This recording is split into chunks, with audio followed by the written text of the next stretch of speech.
નમસ્કાર, કેટીવી વિશેષ સાથે હું છું આપની સાથે ડોક્ટર મહેન્દ્ર જાદવ। વાત કરીએ સમાચારની તો મહત્વના સમાચાર સામે આવી રહ્યા છે, જ્યાં દાહોદની ઘટનાને લઈને ગુજરાત કોંગ્રેસની પદયાત્રા।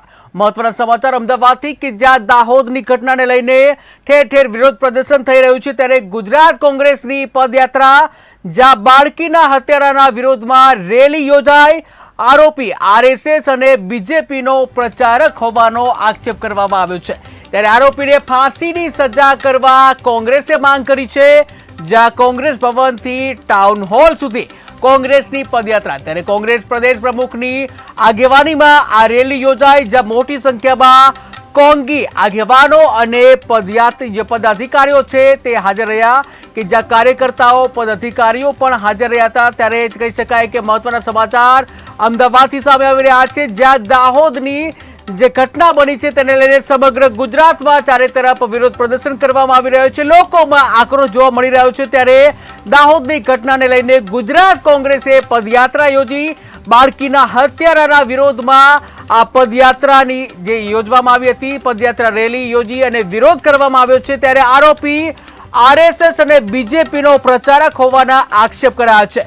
આરોપીને ફાંસીની સજા કરવામાં આવે તેવી કોંગ્રેસ દ્વારા માંગ કરવામાં આવી છે, જ્યાં કોંગ્રેસ ભવનથી ટાઉન હોલ સુધી કોંગ્રેસની આ પદયાત્રા યોજાઈ હતી, કે જ્યાં કોંગ્રેસ પ્રદેશ પ્રમુખની આગેવાનીમાં આ રેલી યોજાઈ હતી। ત્યારે મોટી સંખ્યામાં કોંગ્રેસના કાર્યકર્તાઓ, આગેવાનો, પદાધિકારીઓ આ પદયાત્રામાં જોડાયા હતા, કે જ્યાં દાહોદમાં એક જે નાની છોકરી છે, બાળકી છે, બાળકીના જે દુષ્કર્મ અને હત્યાના મામલે સમગ્ર ગુજરાતમાં ઠેર ઠેર વિરોધ પ્રદર્શન થઈ રહ્યા છે।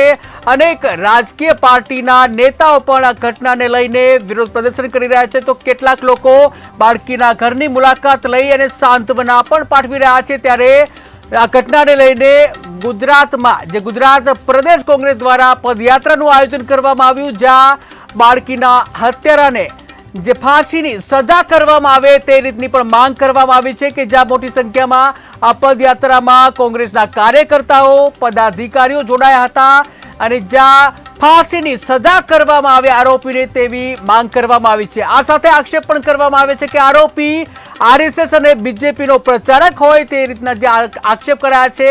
આ સાથે આરોપીને ફાંસીની સજા કરવામાં આવે, કડકમાં કડક સજા કરવામાં આવે તેવી પણ કોંગ્રેસ દ્વારા માંગ કરવામાં આવી છે। કે જ્યાં આ પદયાત્રા ક્યાંથી નીકળવામાં આવી તેની વાત કરીએ તો કોંગ્રેસ ભવનથી પદયાત્રા નીકળી અને ટાઉન હોલ ખાતે આ પદયાત્રા જે છે તેનું સમાપન કરવામાં આવ્યું હતું, અને આ પદયાત્રામાં મોટી સંખ્યામાં કાર્યકર્તાઓ જોડાયા હતા, નેતાઓ જોડાયા હતા કોંગ્રેસના સાથે, પદાધિકારીઓ પણ જોડાયા હતા। બેનર સાથે હાથમાં કોંગ્રેસનો ઝંડો લઈ અને વિરોધ પ્રદર્શન કરવામાં આવ્યું હતું, જ્યાં કોંગ્રેસ પ્રદેશ પ્રમુખ શક્તિસિંહ ગોહિલની આગેવાનીમાં આ પદયાત્રાનું આયોજન કરવામાં આવ્યું હતું। ત્યારે આ પદયાત્રામાં મોટી સંખ્યામાં કોંગ્રેસના કાર્યકર્તાઓ, આગેવાનો, નેતાઓ, પદાધિકારીઓ આજે પદયાત્રા યોજી હતી તેમાં જોડાઈ ગયા હતા। તેના સાથે જ આ ઘટનાને લઈને વધુ માહિતી માટે અમદાવાદથી સંવાદદાતા જયેશ પ્રજાપતિ જોડાઈ ગયા છે। જી જયેશ, વાત કરવામાં આવે કે દાહોદની જે ઘટના છે તેને લઈને ગુજરાત કોંગ્રેસની પદયાત્રા, શું છે વધુ વિગત? આપણે જણાવ્યું કે જે દાહોદની વાત કરવામાં આવે, દાહોદમાં જે ઘટના બની છે, જે આચાર્ય દ્વારા જે 6 વર્ષની જે વિદ્યાર્થી હતી તેના ઉપર રેપ કરવાની કોશિશ કરવામાં આવી અને તેને મારવામાં આવી, ત્યારથી જ જે ગુરુ અને જે શિષ્ય છે તેના જે શિક્ષક અને જે વિદ્યાર્થી છે તેના સંબંધો ઉપર ક્યાંક ને ક્યાંક કલંક લગાવતો આ કિસ્સો સામે આવ્યો છે।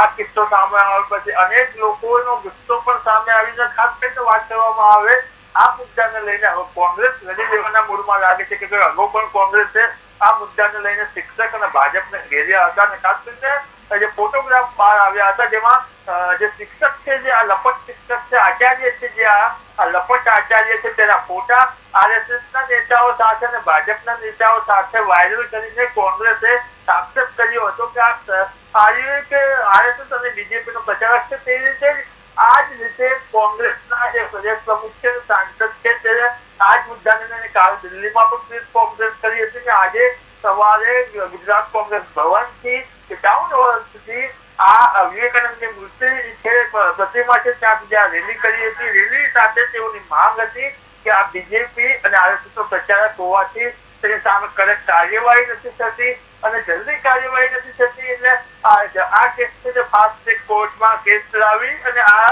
લપટ આચાર્ય છે તેને ફાંસીની સજા આપવામાં આવે છે. કેમ કે ક્યાંક જોવા જઈએ તો શક્તિસિંહે બીજેપી અને જે આરએસએસ છે તેના પર તો પ્રહાર કર્યા હતા અને બીજેપીના જે નારી શક્તિ અને નારી બચાવવાની જે વાતો કરી રહી છે, દેખાવટ કરી રહી છે તેવું પણ તેમને કહ્યું. એટલે ખાસ કરીને આ મુદ્દે હવે કોંગ્રેસ છે લડી લેવાના મૂડમાં છે. કેમ કે કોંગ્રેસના હાથમાં બીજેપીના સાથે જે આચાર્યના ફોટા પણ આવ્યા છે.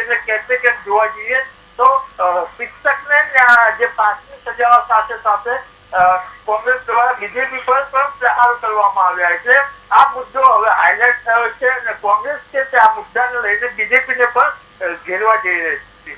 જી જય, સમગ્ર માહિતી બદલ આભાર. તો દાહોદની ઘટનાના પગલા સમગ્ર ગુજરાતમાં પડ્યા છે, ત્યારે દાહોદની ઘટનાને લઈને ગુજરાત કોંગ્રેસ દ્વારા પદયાત્રાનું આયોજન કરવામાં આવ્યું, જ્યાં બાળકીના હત્યારાના વિરોધમાં આ પદયાત્રાનું આયોજન કરવામાં આવ્યું હતું. ત્યારે આક્ષેપ પણ લગાવવામાં આવ્યા કે જે આરોપી આરએસએસ અને બીજેપીનો પ્રચારક હોય તે રીતના કોંગ્રેસ દ્વારા આક્ષેપ લગાવવામાં આવ્યા છે, જ્યાં આરોપીને ફાંસીની સજા આપવામાં આવે તે રીતની પણ માંગ કરવામાં આવી. જે પરિસ્થિતિ સભ્ય સમાજમાં ક્યારેય જોવા ન મળી, અતિશય કરુણ અને દર્દનાક ઘટના. દાહોદમાં માત્ર 6 વર્ષની દીકરી પહેલા ધોરણમાં ભણનારી દીકરી, સરકારી શાળાનો આચાર્ય જ અને ગાડીમાં બેસાડીને લઈ જાય.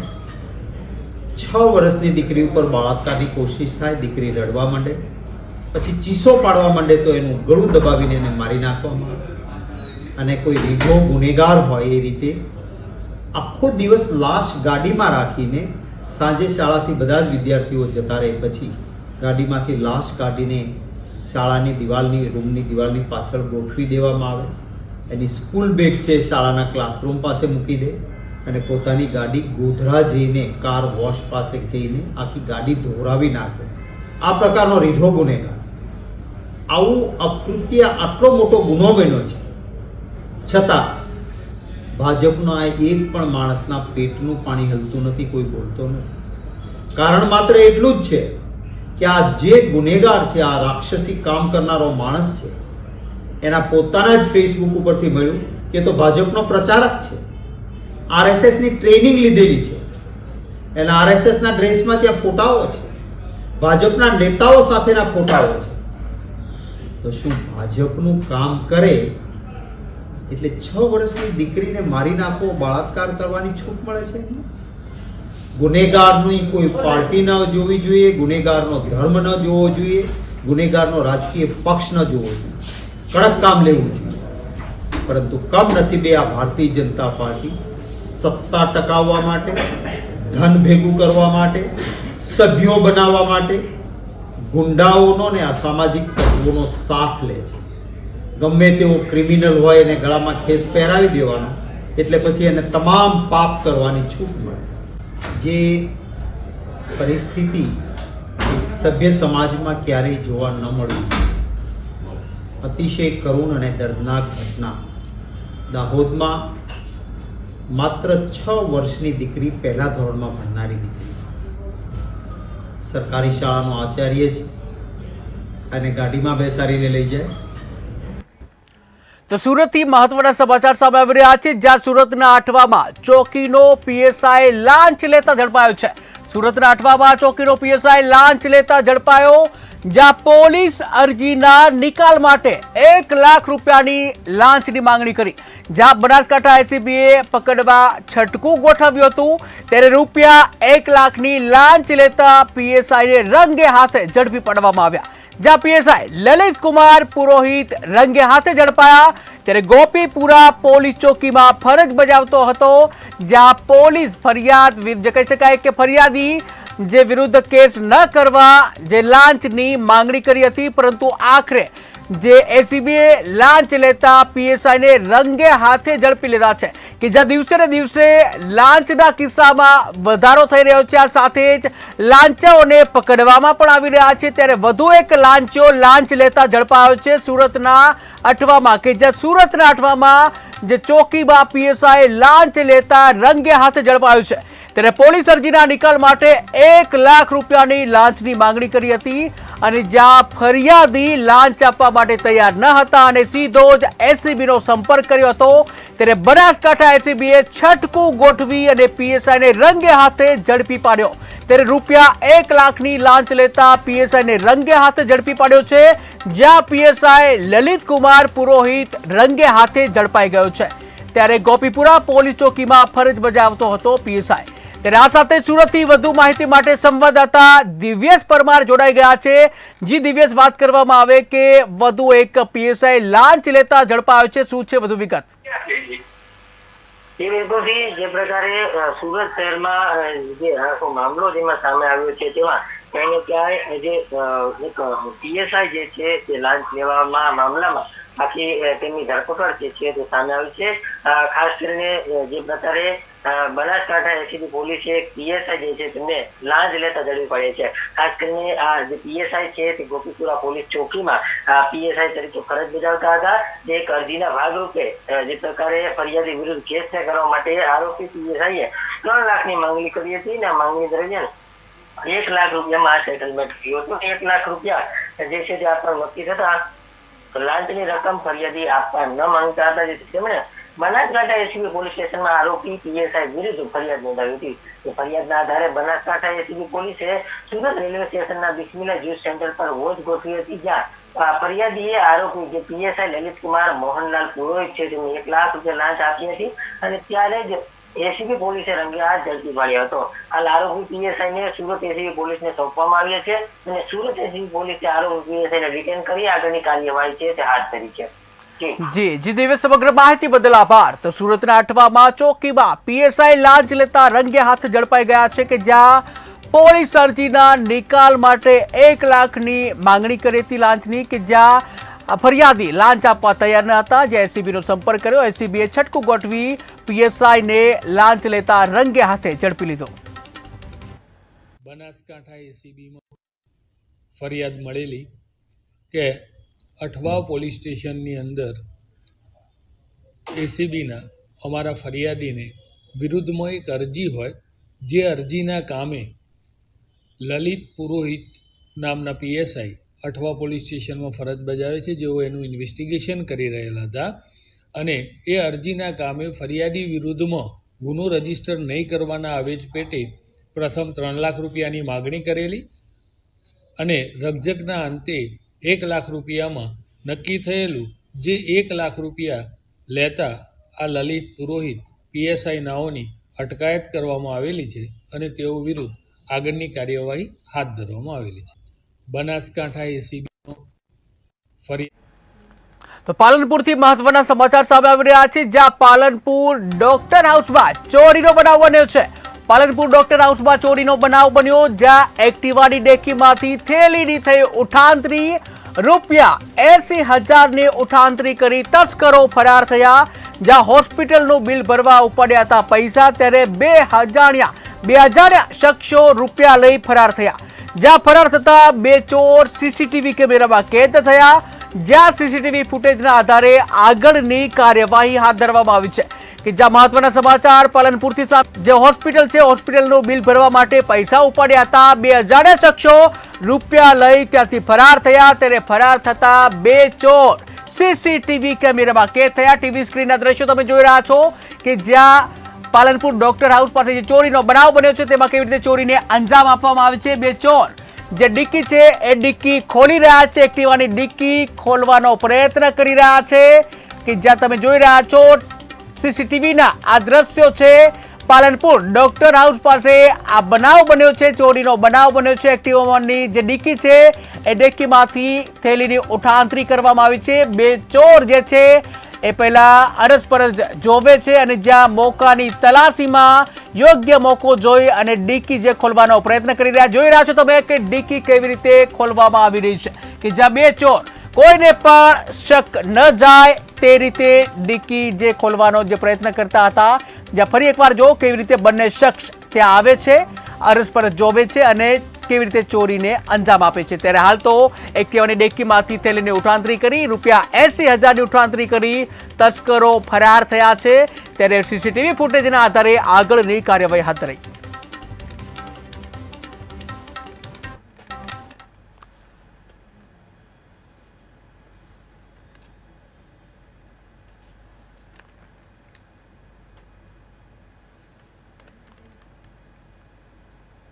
તો વાત કરીએ સુરતની, તો સુરત જિલ્લામાં સાર્વત્રિક વરસાદ ખાબક્યો કે જ્યાં જિલ્લાના તમામ તાલુકાઓમાં વરસાદ ખાબક્યો. ત્યારે કેટલાક વિસ્તારોમાં ભારે પવન સાથે વરસાદ ખાબક્યો, જ્યાં વરસાદી માહોલથી વાતાવરણમાં ઠંડક પ્રસરી. ત્યારે સૌથી વધુ વરસાદ છે એ વરસાદ ઉમરપાડામાં 7 ઇંચ વરસાદ નોંધાયો,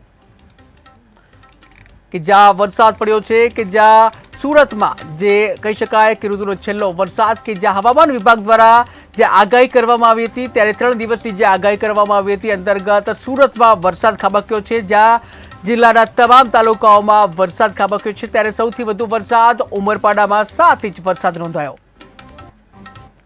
તો વાત કરીએ ગીર સોમનાથની, તો ગીર સોમનાથના તાલાલામાં પણ વરસાદ ખાબક્યો. શહેર અને ગ્રામ્ય પંથકમાં મેઘરાજાનું આગમન, કે જ્યાં વરસાદે અસહ્ય ઉકળાટ અને બફારાથી રાહત થઈ. ત્યારે વરસાદી માહોલથી જગતનો તાત પણ ખુશખુશાલ. તો વાત કરીએ અમરેલીની, તો અમરેલીના જાફરાબાદમાં પણ વરસાદ ખાબક્યો છે. અમરેલીના જાફરાબાદમાં વરસાદી માહોલ જોવા મળ્યો. વીજળીના કડાકા ભડાકા સાથે ધોધમાર વરસાદ ખાબક્યો. ત્યારે હવામાન વિભાગની આગાહી અનુસાર વરસાદ ખાબક્યો છે, જ્યાં ભારે બફારા બાદ વરસાદ વરસતા વાતાવરણમાં ઠંડક પ્રસરી.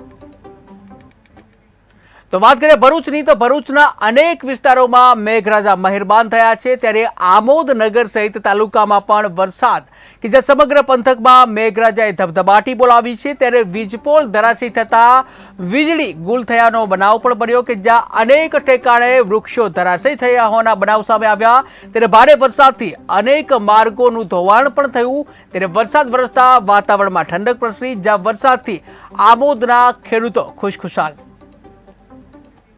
તો વાત કરીએ વડોદરાની, તો વડોદરા નગરી હજુ પૂરના પ્રકોપથી માંડ ઉઠવાનો પ્રયત્ન કરી રહી છે. ત્યારે ગઈકાલે આવેલી વધુ એક આફતનો વડોદરાને હચમચાવી મૂક્યું છે. વડોદરામાં બુધવારે મોડી સાંજે 6 વાગે વાવાઝોડા અને વીજળીના કડાકા ભડાકા સાથે જોરદાર વરસાદ પડ્યો હતો અને અનેક સ્થળોએ વસ્તુઓ હવામાં ઉડતી જોવા મળી હતી. ત્યારે એક રેસ્ટોરન્ટ પાસે આખું કેબિન ઉડીને દૂર ફેંકાઈ ગયું હોય તે રીતના દ્રશ્યો સામે આવ્યા. ત્યારે આ ઘટના સીસીટીવી કેમેરામાં કેદ થઈ હતી. સાંજે 20 મિનિટ પવન સાથે જે વરસાદ વરસ્યો હતો, જ્યાં 110 કિલોમીટર પ્રતિ કલાકની ઝડપે પવન ફૂંકાયો હતો, જેમાં 300 થી વધુ વૃક્ષો પણ ધરાશયી થયા છે. ત્યારે જુબેલીબાગ સહિત 3 સ્થળે વીજ થાંભલા પડ્યા હતા. જ્યારે વાવાઝોડાને કારણે 4 લોકોના મોત થયાના પણ સમાચાર સામે આવ્યા. જ્યારે સાંજે 6 થી રાત્રિના 8 સુધીમાં 3 ઇંચ વરસાદ ખાબક્યો, જ્યાં 4 દરવાજા સહિત 20 થી વધુ વિસ્તારોમાં પાણી ભરાયા હતા. ત્યારે ફાયર વિભાગમાં મળેલા કોલ મુજબ સવારે 6 વાગ્યા સુધીમાં 150 ઝાડનું કટિંગની કામગીરી પૂર્ણ કરવામાં આવી.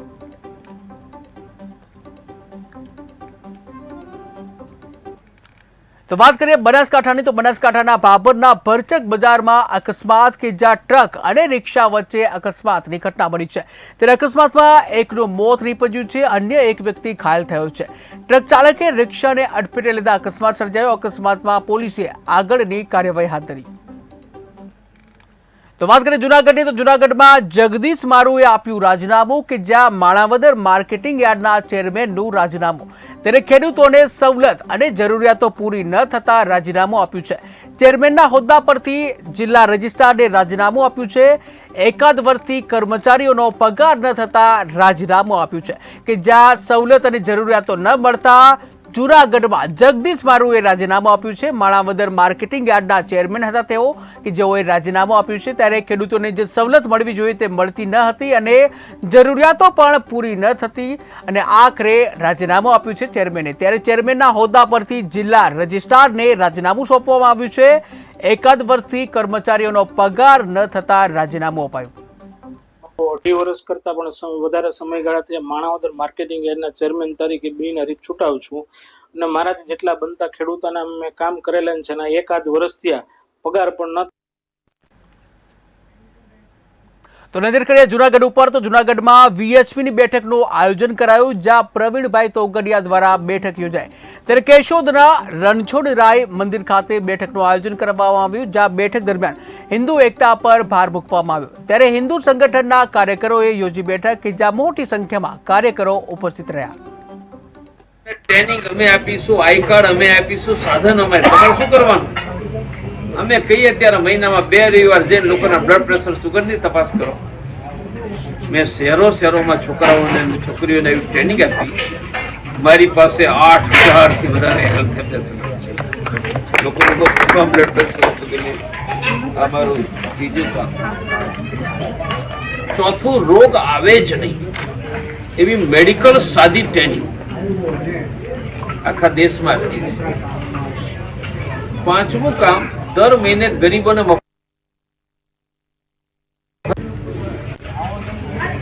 અનાજ કઈ રીતે એકઠું કરીએ છીએ મહત્વનું છે. જેમ આ ડોક્ટરોમાં કર્યું ને, 1 પેશન્ટ ફ્રી પર ડે, મેં લાખો ઘરોમાં ઠેલી આપી છે કે ખાવાનું બનાવતા પહેલા દરરોજ 1 મુઠ્ઠી અનાજ નાખો, મહિનામાં 1.5 કિલો થાય. અને 11 કે પૂનમે એકત્રિત કરીને ગરીબોને 10 કિલોની ઠેલી બનાવીને આપવાની. હું 1-2 વર્ષમાં 1 કરોડ ઘરોમાંથી 1 મુઠ્ઠી અનાજ એકત્રિત થાય, 1 લાખ ઘરોમાંથી થઈ જશે. પછી આ દેશમાં 4 લાખ લોકો એવા જેલમાં છે, નાના ગુનામાં જેલમાં ગયા હોય, વકીલને પૈસાનો કેટલા 4 લાખ. અમે જેલોના સુપ્રિન્ટેન્ડન્ટ પાસે એની યાદી માગી અને એમાં જેટલા હિન્દુ હોય એને સામેથી જઈને મફત વકીલ આપી અને એને જામીન કરાવવાનું કામ કર્યું. તો વાત કરીએ જામનગરની, તો જામનગરના આહિર સમાજ વિદ્યાર્થી ભવન ખાતે વહેલી સવારે સ્પર્ધાત્મક પરીક્ષાની તૈયારી કરતા એક યુવકને હાર્ટ એટેક આવતા તેનું મોત નીપજ્યું.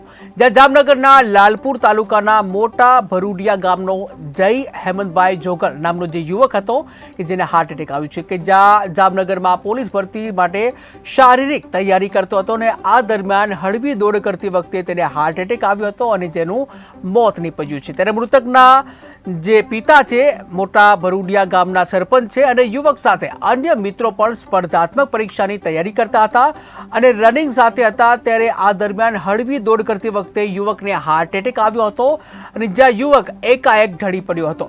જો કે યુવકના મિત્રો યુવકને તાત્કાલિક હોસ્પિટલ ખાતે લઈ ગયા હતા, જ્યાં યુવકને જામનગરની જીજી હોસ્પિટલમાં સારવાર મળે તે પહેલા તેનું મોત નીપજ્યું હતું. ત્યારે જુવાન જોધ યુવકના મોતથી મોટા ભરૂડિયા ગામમાં શોક પ્રસર્યો. તો વાત કરીએ સુરતની, તો સુરતમાં ઠેર ઠેર જે કહી શકાય ટ્રાફિક જોવા મળી રહ્યા છે. ત્યારે સુરત શહેરમાં ટ્રાફિક પોલીસ અને એસએમસીએ કાર્યવાહી કરી છે કે જ્યાં માન દરવાજા ખાતે દબાણ દૂર કરવા માટે કાર્યવાહી કરવામાં આવી છે. ત્યારે રોડ ઉપર પાર્ક કરેલા વાહનો વિરુદ્ધ કાર્યવાહી કરવામાં આવી છે. દુકાનો સીલિંગની પણ કામગીરી હાથ ધરવામાં આવી છે.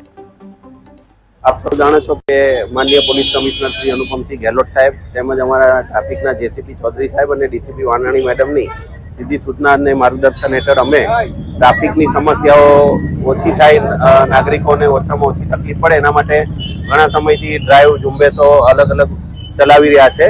જેમાં સીપી સાહેબ તરફથી રોડ પરના ખાસ કરીને જે અડચણરૂપ દબાણો હોય કે વ્હીકલ જૂના હોય, ભંગાર પડ્યા હોય એને હટાવવાથી જે નાગરિકો વાહન ચાલકો છે એમને એક સ્મૂથ રોડ મળે અને એ લોકો જ્યાં જવા માંગતા હોય ત્યાં સારી રીતે જઈ શકે એના માટે ઘણા દિવસથી પ્રયત્નો હાથ ધરવામાં હતા. થોડા દિવસ પહેલા સીપી સાહેબ તરફથી સૂચના હતી કે માન દરવાજાથી ભાટેના તરફ જે રોડ જાય છે ત્યાં પુષ્કળ પ્રમાણમાં જૂના વ્હીકલોનું દબાણ અને અલગ અલગ બીજા ભંગારના સામાનોનું પણ દબાણ છે. જો જે દૂર કરવામાં આવે તો નાગરિકોની તકલીફ વાહન ચાલકોની દૂર થાય એમ હોય છે. જેથી અમે સ્થાનિક પોલીસ, સલાબતપુરા પોલીસ, ત્યાંના સ્થાનિક ડીસીપી સાહેબ તેમજ અમારા કોર્પોરેશનના જે ઝોન લાગે છે એમના અધિકારીઓ સાથે ચર્ચા વિચારણા કરી આજ રોજ અમારે આ જે રોડ છે એનું તમામ દબાણો અને સાફ સફાઈનો એક કાર્યક્રમ હાથ ધરવામાં આવ્યો હતો. જેના કારણે આજે માન દરવાજાથી ભાટેના સુધીનો રોડ ક્લિયર કરવામાં આવ્યો. તો વાત કરીએ સુરતની, તો સુરતમાં આગની ઘટનામાં મંત્રીએ કરી મુલાકાત કે જ્યાં રાજ્ય શિક્ષણ મંત્રી અને મેયરે મુલાકાત લીધી છે કે જ્યાં હોસ્પિટલ પ્રશાસને પૂરતી સારવાર આપવા સૂચન કર્યા છે. ત્યારે સીમાડા નાકા ખાતે સાડીઓમાં આગ લાગવાનો બનાવ બન્યો હતો કે જ્યાં તમામ ઇજાગ્રસ્તોને સ્મીમેર હોસ્પિટલમાં ખસેડવામાં આવ્યા. ત્યારે આગની દુર્ઘટનામાં 4 લોકો સારવાર હેઠળ.